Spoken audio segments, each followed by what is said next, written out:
Nós estamos dando continuidade ao projeto RH, trabalhando os conceitos de RH, não é? Na aula passada nós trabalhamos alguns aspectos conceituais. Agora nós vamos avançar, não é? Estou vendo aqui a interação no chat, os alunos, não é? De maneira efetiva. E como é bom encontrar todos vocês, né? Então, queridos alunos, hoje nós vamos continuar trabalhando o projeto RH de maneira efetiva, não é?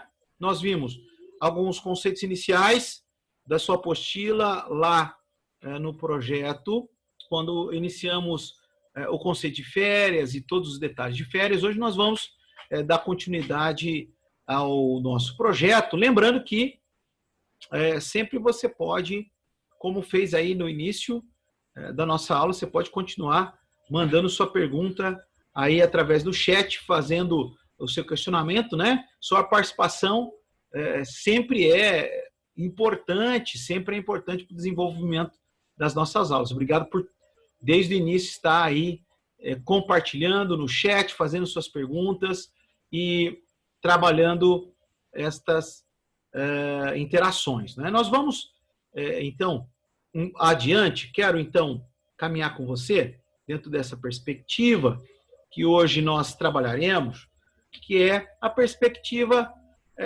dos cálculos de férias, né? Então, nós estamos pensando em tudo sobre férias e como nós desenvolvemos isso, nós que estamos trabalhando no projeto RH, a importância do cálculo de férias, a importância de atuar,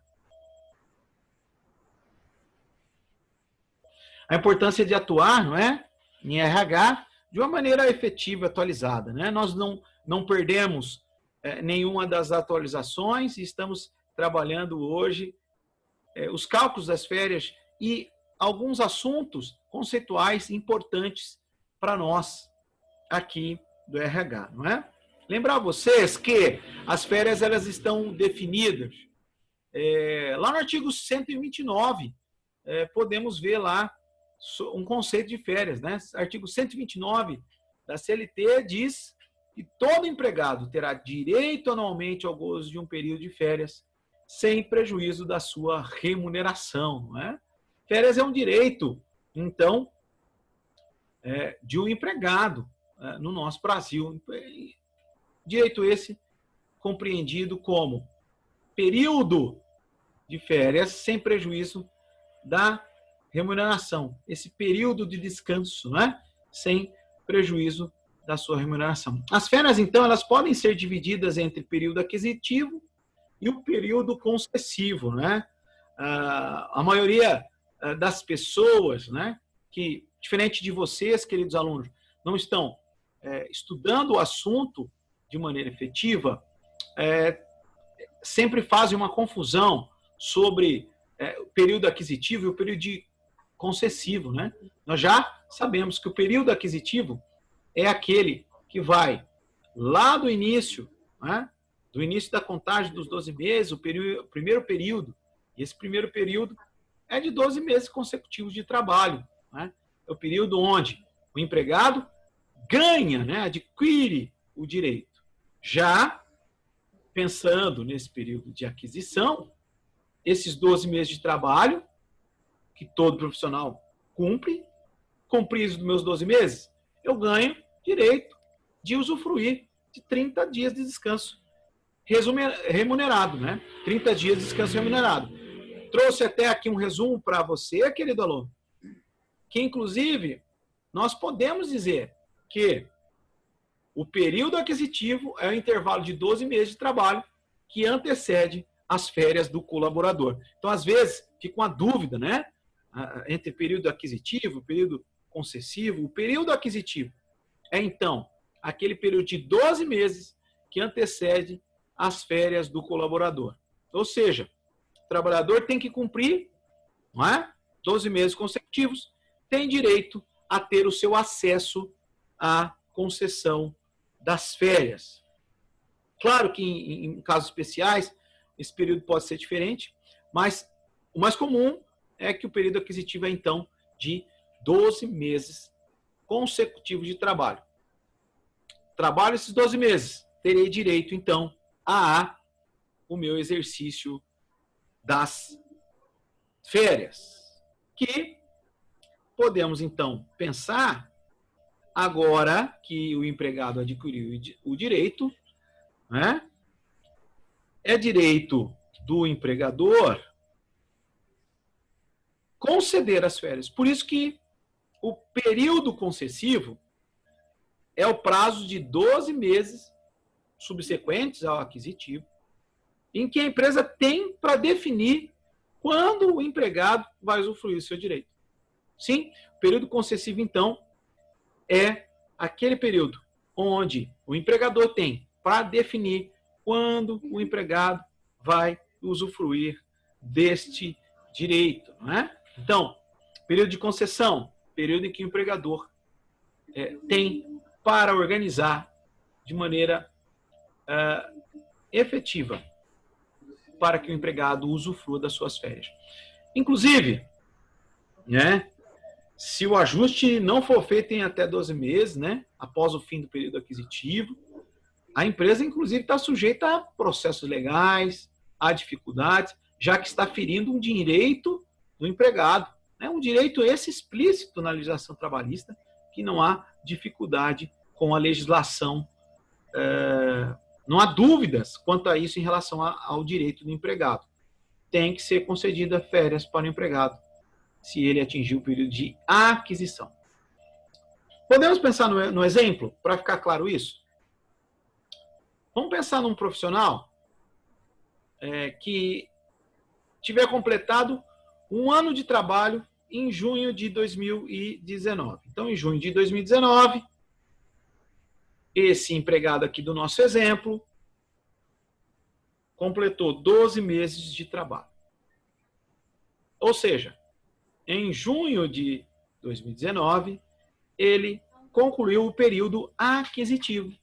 Então, concluído o período aquisitivo, ele ganhou aí o direito de férias, esse período de descanso remunerado pelo empregador. Em junho, ele adquiriu o direito. Então, no nosso exemplo, as férias deverão ser concedidas até junho de 2020. Até junho de 2020, o empregado precisa usufruir das suas férias. Interessante notar que o empregado que começa a usufruir as férias, né? Ou que atinge, melhor, né? Que atinge o período de aquisição, ele deve não só ter suas férias agendadas no mês de junho, mas ele deve efetivamente ter usufruído do seu descanso até esse período. Então, não se trata só de agendar, mas se trata de fazer com que ele usufrua do período de descanso remunerado. Não sendo assim, não é, um direito claro do empregado está sendo ferido, motivo pelo qual a empresa poderá sofrer demais combinações legais e responder, como inclusive vimos algumas penalidades quando o período de concessão não é atingido. Vimos na aula anterior. Vamos pensar no período indenizatório? O período indenizatório é o período em que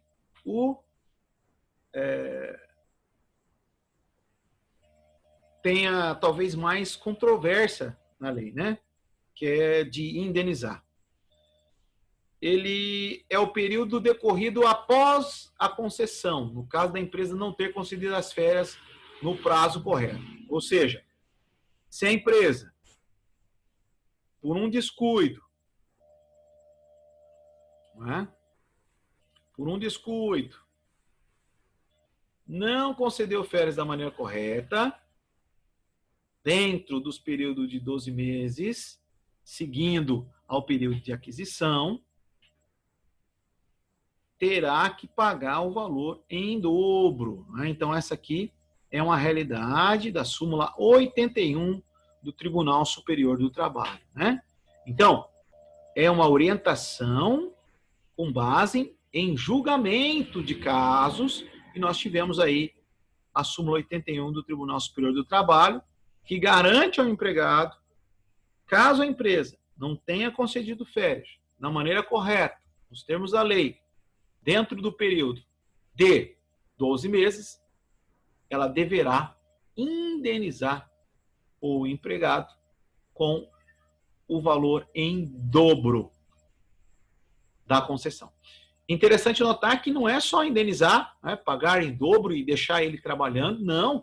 A empresa deverá fazer com que ele usufrua o seu período de concessão de férias e deverá efetuar o pagamento em dobro, caso ela, no período de concessão, não faça com que o empregado usufrua do direito adquirido.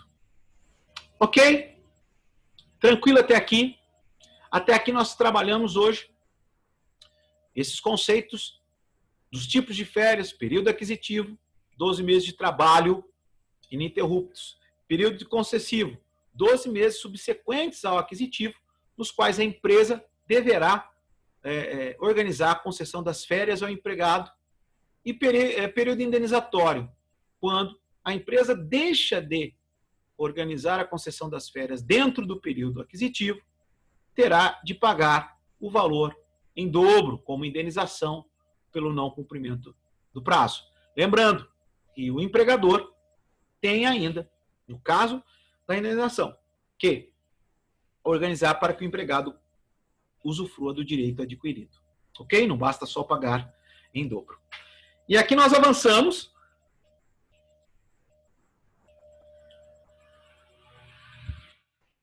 Vamos trabalhar o fracionamento ou parcelamento.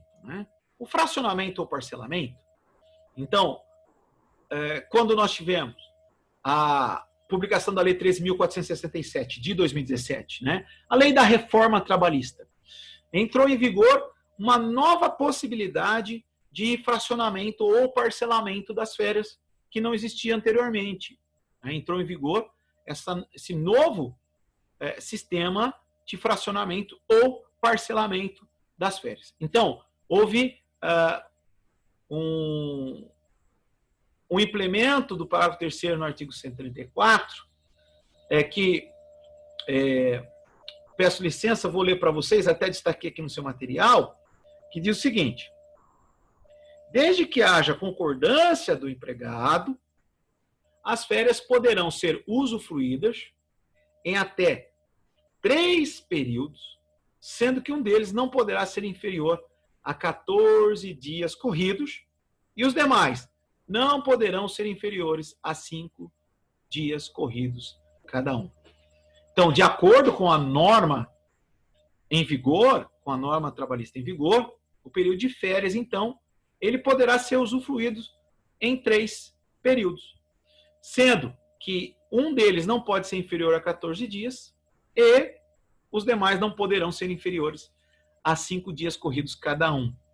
Agora, eu chamo sua atenção de que no texto aqui do artigo 134, parágrafo 1º da CLT, nós temos desde que haja concordância do empregado.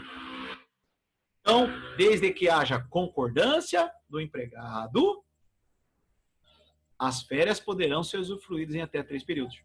Então, pode ser que as férias poderão ser usufruídas em 3 períodos, mas deverá ter um acordo por parte do empregado com o empregador.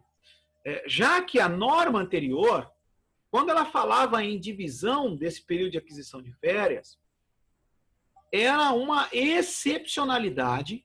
A empresa tinha que provar algo excepcional, e aí poderiam ser 2 períodos, de concessão de férias. Então, a norma anterior apontava que a empresa deveria, inclusive, comprovar que isso é excepcional. E aí, então, fazer todas as comunicações legais, todo o procedimento, primeiro para comprovar a excepcionalidade, depois para poder conceder as férias em 2 períodos. Porque, note, o legislador original, ele quer garantir que essa cisão nos períodos de concessão do empregado não ocorresse. Né? Mas, nós notamos aí que houve essa flexibilização do direito às férias. E aí, no que tange à concessão, poderão, então, ter 3 períodos de concessão. Desde que haja concordância do empregado. Né? Então, algo que muito se falou à época, né? Essa reforma trabalhista trouxe esse aspecto da negociação direta entre empregado e empregador. Não é? Esse aqui, então, é o ponto onde nós vemos claramente que, se não tiver concordância do empregado, não pode ser 3 períodos. É, então, o que a norma diz. Ok? Maravilha. Podemos avançar. Antes de avançarmos para o momento de cálculos, não é?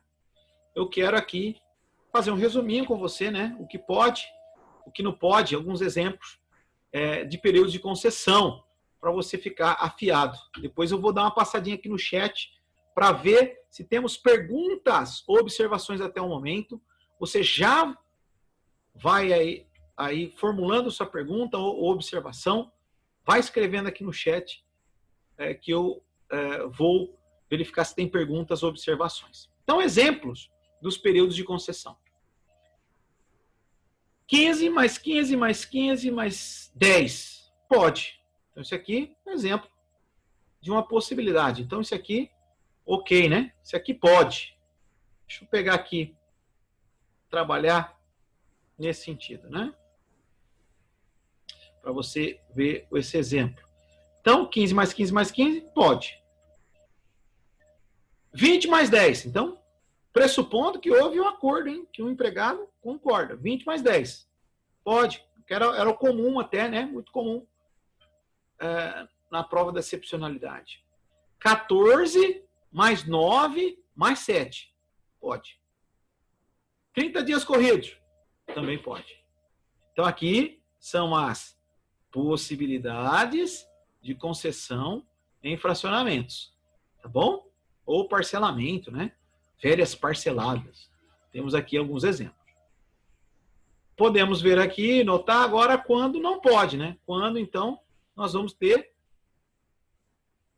10 mais 10 mais 10. Não pode, é legal. 12 mais 10 mais 8. Não pode, também é legal. 20 mais 6 mais 4. Não pode.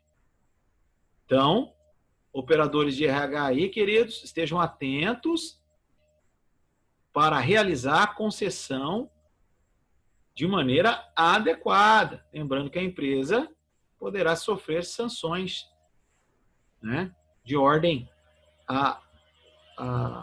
muito direta. Né? Então, aqui estão alguns exemplos do nosso período de concessão. Ok? Vou dar uma passadinha aqui no chat, verificar se temos alguma pergunta. Né? Perguntas ou observações nesse segundo trecho.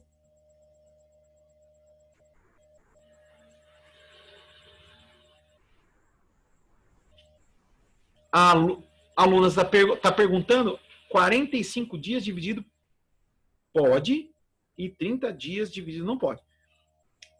Precisamos investigar melhor, porque as férias, elas são de no máximo 30 dias. Você viu aqui algum exemplo? Será que eu digitei algum errado? Deixa eu dar uma observada. Não, é isso mesmo, ó. 7 mais 9. Aqui, ó. Aqui nós temos 21, 30. 30, 15. Ah, aqui, né? aqui nós temos aqui a falha na digitação aqui, ó. Obrigado, querido aluno. Vou corrigir aqui esse trecho. Na verdade, o exemplo aqui ultrapassou, né? Imagina, alguém com 45 dias, bem observado aí pela nossa querida aluna. Na verdade, foi uma falha aqui na digitação. Já vou colocar o texto correto imediatamente, né? Vai fazendo mais perguntas aqui. Então, na verdade, não pode, né? Não pode. Deixa eu só consertar aqui. E você vai fazendo a sua pergunta. Já já nós vamos entrar em cálculo.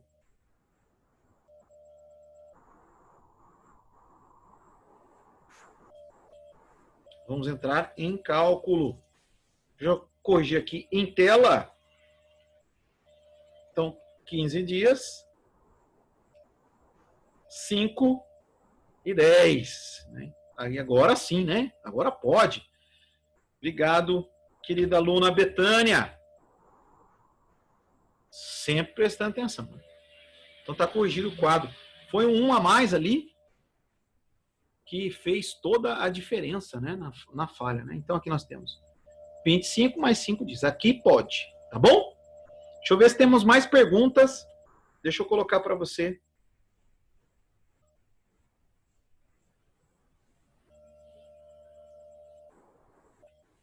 Mais perguntas chegando.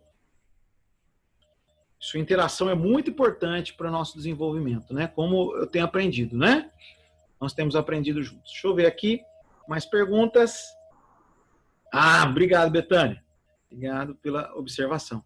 Imagina, 45 dias de férias, seria bom, hein? Para nós empregados, para o corpo de trabalho, mas é uma dificuldade, tá bom?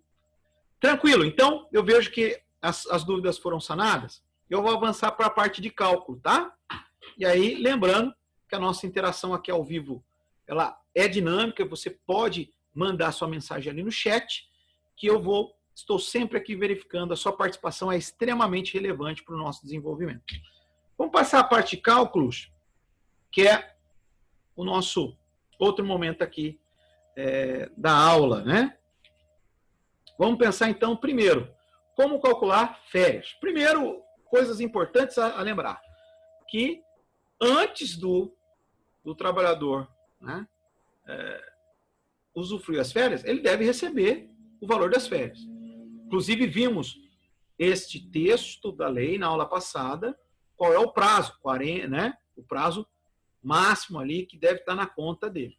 E aí é importante aqui só fazer uma pequena observação nesse assunto, é que o empregado, ele recebe, ele presta o trabalho e recebe no mês seguinte. Então, muitos, inclusive, diferente de vocês que estão estudando RH, aqui no nosso curso Assistente Administrativo Completo, e estão aí sempre antenados com esse processo prático do RH, alguns empregados falam assim, quando eu receber as férias, eu vou ficar um mês sem receber. Né? Geralmente fala isso. Porque, na verdade, ele encara o pagamento do salário de uma maneira errada. Primeiro, se presta o trabalho em um mês e recebe por essa prestação de trabalho no mês seguinte. O que ocorre é que, no caso das férias, que é um descanso remunerado, não vai ter prestação de serviço. E ele deve, então, receber antes. Receber antes para usufruir as suas férias. Fica até aqui a nossa dica. O ideal é fazer um planejamento financeiro para esse período, né? Tanto para a empresa quanto para o empregado. Por quê? Para que tenha uma organização. Quantos empregadores também, quando chega na hora, nos períodos de concessão de férias, vence aí perdidos, cheios de falta de planejamento financeiro. É preciso fazer esse planejamento. Por quê? Porque das duas partes, né? O empregado vai receber suas férias e ele não vai trabalhar. As férias são para ele usufruir, né? Para ele gastar nesse período de descanso. Mas esse gasto tem que ser com plano financeiro, né? Até, inclusive, nós alunos aqui do RH, estamos chegando na reta final do projeto RH. Vamos avançar para o projeto financeiro. Nós vamos falar muito sobre planejamento financeiro. Por isso que eu já trouxe a dica aqui, até antecipando esse conceito. Tá bom?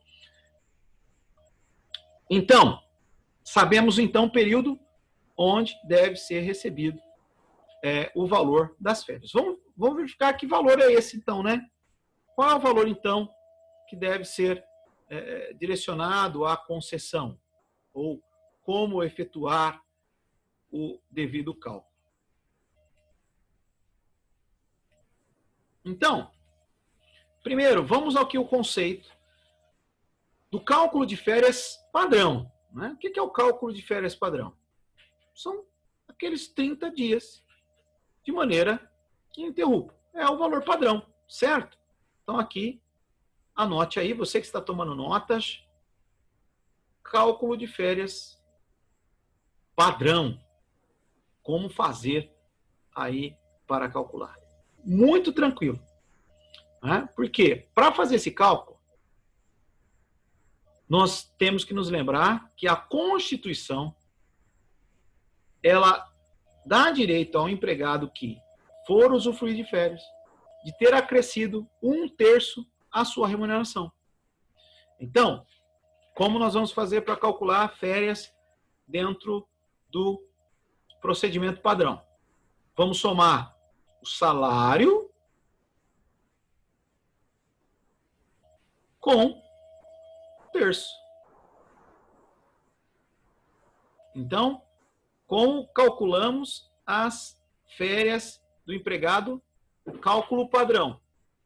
Salário mais 1/3. Esse 1/3 dá a remuneração. Então, férias padrão, pega o salário, mais 1/3. É claro, outros benefícios que complementem o valor salarial são acrescentados aqui no salário, e aí vai depender de cada empregador como é a remuneração de salário mensal dele, né? Além disso, não obstante dessa observação, é preciso pensar nas horas extras e adicionais noturnos para poder fazer 1/3 a mais. Além, é claro, dos valores legais de desconto, como INSS e imposto de renda.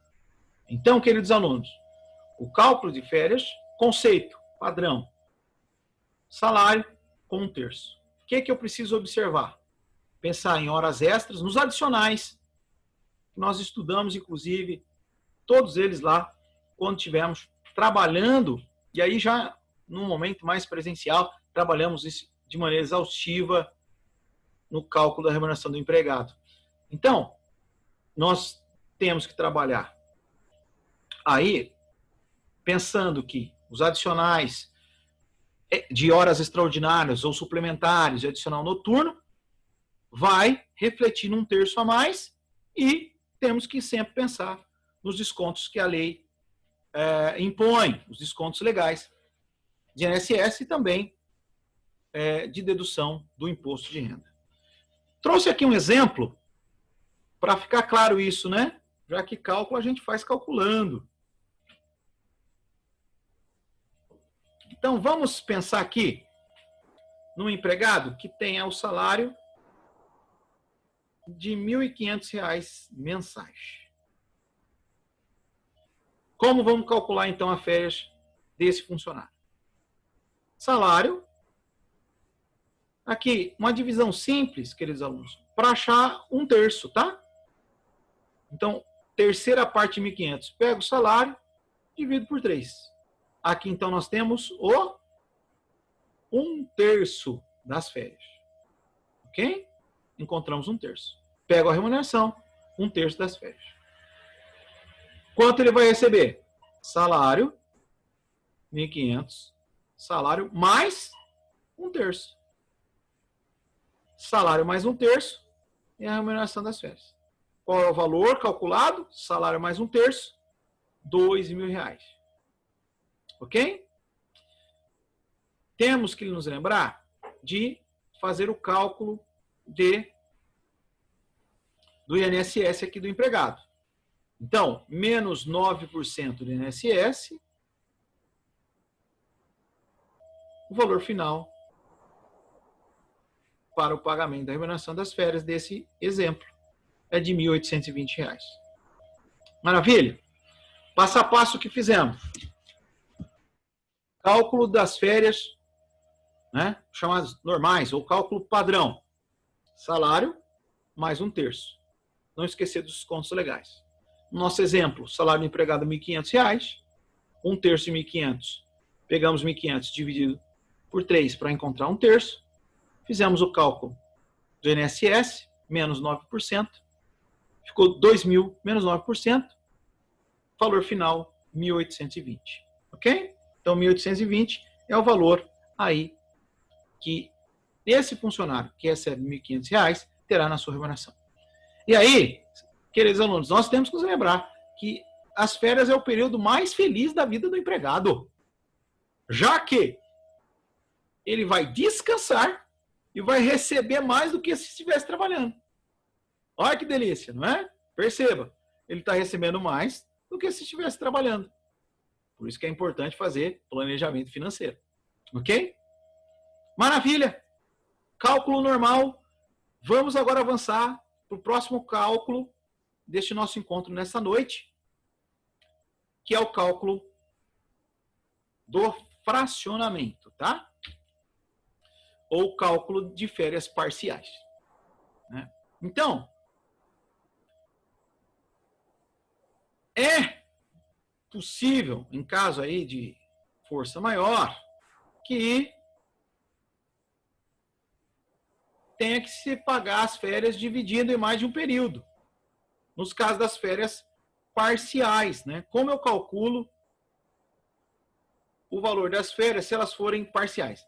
E aí esse cálculo é um pouco diferente, porque a base de cálculo deverá ser quanto o empregado ganha por dia, para eu poder calcular de maneira parcial.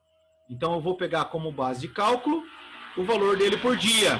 Já na remuneração integral ou normal, a base de cálculo é o salário mensal, já que ele vai usufruir ou ter o período completo, sem divisões, sem períodos distintos ou parcialidade. Vamos ver aqui um exemplo que trouxe, porque facilita a compreensão do conceito. Então vamos pensar aqui no empregado, cujo salário bruto é de R$ 3.000. Primeira coisa que eu farei é dividir por 30 para verificar minha base de cálculo. Quanto que ele ganha por dia. Ok? Quanto que ele ganha por dia. 300 dividido por 30, R$100 é o valor que ele ganha por dia. Eu multiplico o valor que ele ganhou por dia pela quantidade de férias que ele vai usufruir naquele caso, por exemplo, da excepcionalidade. Ele vai pegar 20 mais 10. Então, nesse período de 20 dias, vamos fazer 20 vezes 100, vezes o ganho do dia, que vai dar 2.000. Maravilha? Tá claro até o momento? Então, aqui, férias parciais, estamos calculando as férias parciais. Minha base de cálculo, quanto o empregado ganha por dia. O salário bruto dele é 300, dividir por 30, para verificar quanto ele ganha por dia.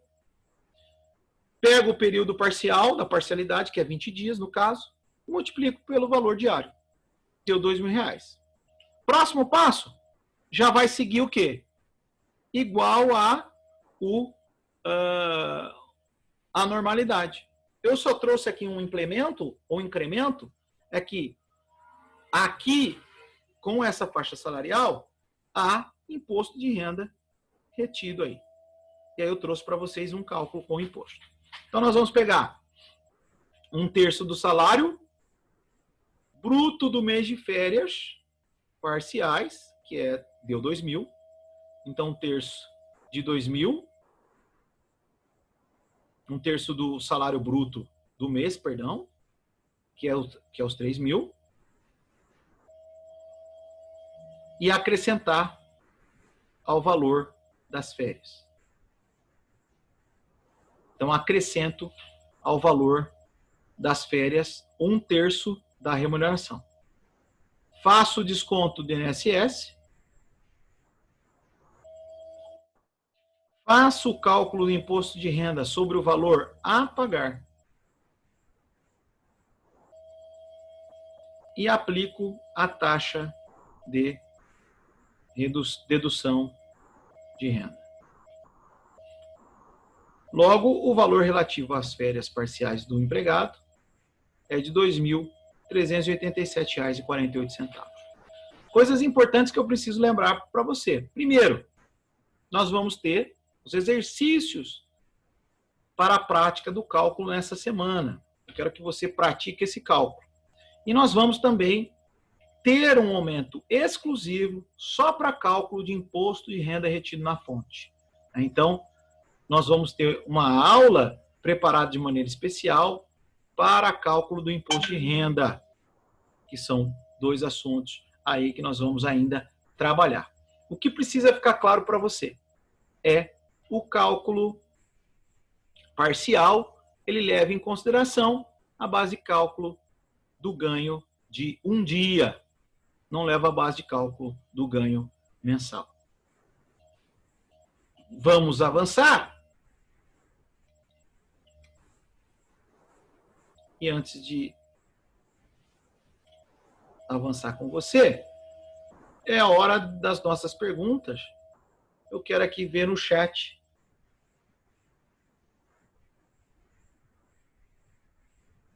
Ah! Legal, a Betânia estava aqui fazendo aqui, acompanhando o cálculo. É isso aí, a sua interação é muito importante, viu? E aí eu vou aqui chamar a sua atenção, caminhando para o resumo da nossa aula, né? Mas antes de caminhar para o resumo da nossa aula, é muito importante verificar se você tem dúvidas ainda, por isso que o chat está aqui aberto para você perguntar. Mas, o que eu quero dizer, quando nós vamos calcular férias normais, base de cálculo, salário mensal mais 1/3. Ok? Não podemos esquecer do INSS. E dependendo da remuneração, se ele for pagar imposto de renda, tem que descontar o imposto de renda. Se as férias forem parciais, ou seja, ele vai pegar 20 mais 10 dias. Qual é a base de cálculo? Como eu calculo? Vou pegar quanto que ele ganha por mês, dividir por 30 para achar o salário de um dia. Achei o salário de um dia, vou multiplicar pelo período parcial. No exemplo lá, usamos 300 dividido por 30, R$100, vezes 20 dias, que era o período parcial, R$2.000. A partir daí, calculo 1/3, que é com base no valor do recebimento bruto. Maravilha! Eu queria, antes das suas dúvidas, dizer que nós vamos continuar a aula lá no grupo da sala, não é? E lá no grupo da sala eu vou direcionar para vocês os exercícios que eu gostaria que vocês praticassem durante a semana. E na semana que vem, eu queria que você trouxesse as suas percepções desses cálculos. Eu vou esclarecer suas dúvidas. É muito importante a sua participação nos exercícios. Também vou propor aquela atividade que é: quais são as novidades da legislação trabalhista em meio ao Covid? Traga essas novidades, vão anotando, que nós vamos trabalhar com elas na aula que vem. Eu vou continuar a aula lá no nosso grupo de WhatsApp. Eu quero desejar a você, querido aluno, abraços virtuais, beijos virtuais, não só para você, para a sua família. Acaba aqui o ao vivo, mas eu continuo no grupo de WhatsApp. Deixa eu parar aqui de compartilhar e nos vemos aqui no grupo para falar um pouquinho mais sobre esse tema, cálculo de férias. Olha, tá bombástico a nossa aula.